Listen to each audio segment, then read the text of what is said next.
Prova di gran carattere del Monopoli che con un inizio di ripresa bruciante sorpassa i campani dello Juve Stabia in vantaggio all'intervallo per 2-1 e bagna nel migliore dei modi l'esordio interno.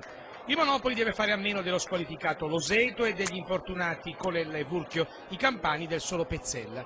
Ospiti subito aggressivi al sesto con Peluso, il cui tiro termina alto di poco.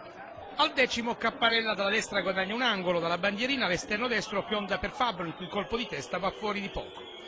Gli ospiti passano in vantaggio al 18° grazie ad una leggerezza del portiere monopolitano Corno, il quale esce al limite dell'area di rigore sul lancio di Gritti, ma perde la palla e per Peluso è facile mettere in gol a porta sguarnita. Il Monopoli però reagisce subito. Al 27° in Burgia, dalla sinistra propone per Bonfardino, che di testa gira in porta, ma la sua iniziativa è deviata in angolo. Dal corner Cortesi vede Balistreri, il quale sorprende la difesa staviese e realizza il pari. La Juve Stabia alla mezz'ora prova con Cinelli, il cui tiro dal limite è ribattuto, sulla palla si avventa Capparelli, ma corner para. È il 36° quando da un corner di Lanzillotta Cimina di testa spedisce su Soviero. Un minuto dopo gli ospiti tornano in vantaggio, lancio dalla tre quarti di Cinelli per Gomes, il quale con un cross perfetto imbecca Vicenti, che di testa infila Corno sulla propria sinistra.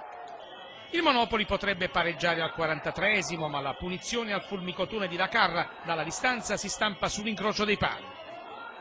Il secondo tempo vede un Monopoli subito scatenato. Al secondo Lacarra si ritrova tu per tu con Soviero, ma perde l'attimo propizio e si lascia recuperare. Il calarmato biancoverde si fa subito perdonare, anticipando tutti su punizione battuta da Cortesi e fa 2-2. Il Monopoli sente che il sorpasso è possibile, infatti arriva 3 minuti dopo.